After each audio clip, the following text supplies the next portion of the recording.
We can probably all agree with the axiom that life is hard.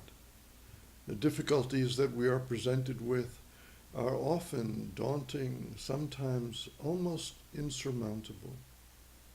And yet there seem to be those among us, and for simplicity and hopefully without being too grandiose, let's call them awakened people. It seems that these awakened people have a much easier life than most.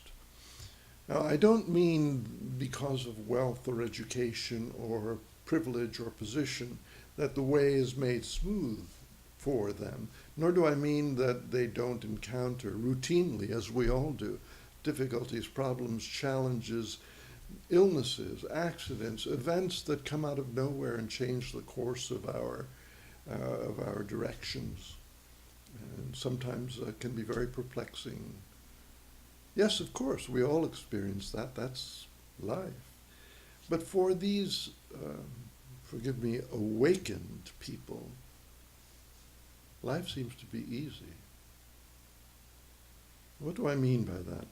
Well, to explore this, let's acknowledge, let's recognize that many of us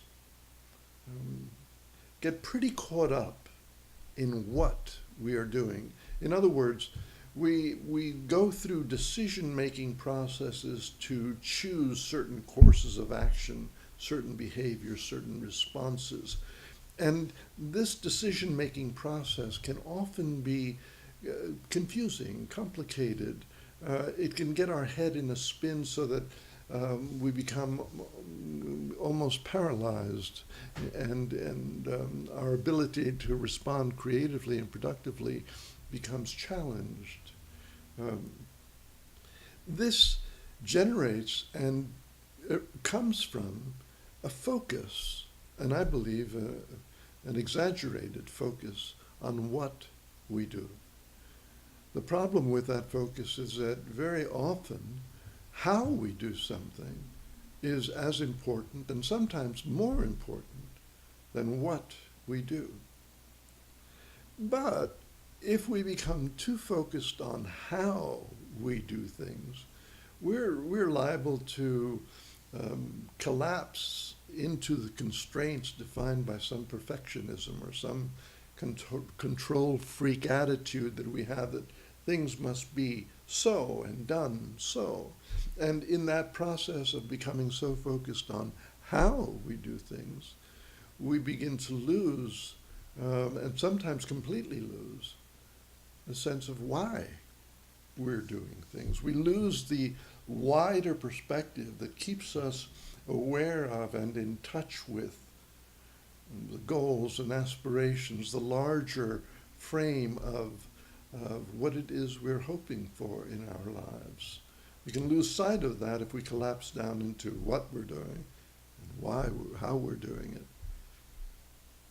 So this leads us, certainly leads me to a question about some underlying energy, some underlying attitude, some underlying propensity of behavior that expresses itself in what we do, in how we do it, and in why we do it. Something that is constantly there. And this is, I think, what those awakened folk who are living a more easy life than us average people, I think this is what they do. They establish within them at the level, let's say, of soul. I don't know what soul is, but certainly is a much deeper level than thought or than personality. At that level, to establish a kind of an energetic quality which could be called easefulness, kind of a gracefulness, a rhythm, a harmony, a balance. Somewhere there, deep inside, there is this capacity, ongoing, living capacity for easefulness.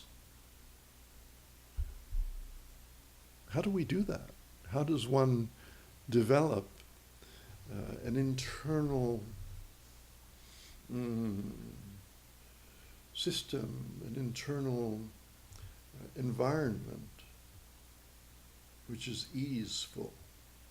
Well, my own experience in learning things is that I can learn something very quickly if I see someone do it and I can emulate that. And I would suggest that no one anywhere is more easeful than nature.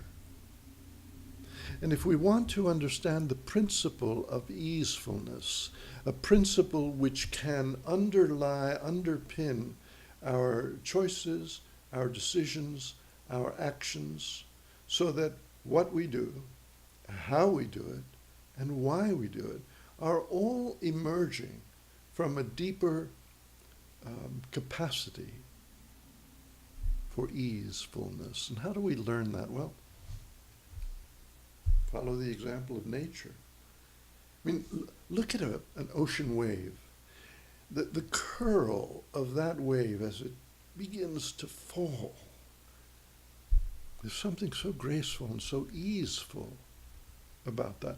An ocean wave can be immense, powerful, and yet the way in which that wave manifests and subsides is a beautiful model of easefulness.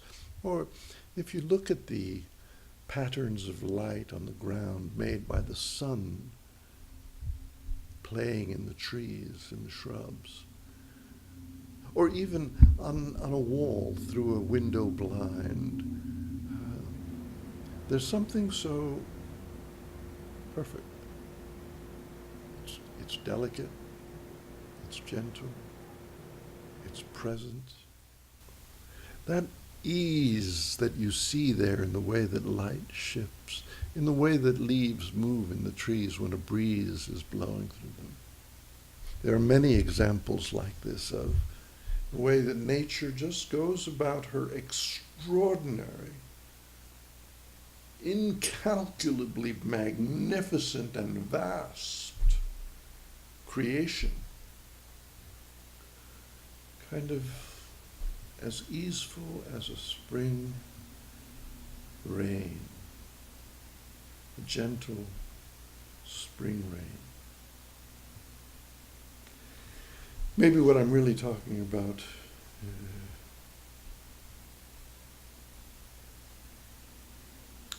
is peace, abiding peace, not the peace that we come to as an interlude between conflict, confusion, or fear. Peace.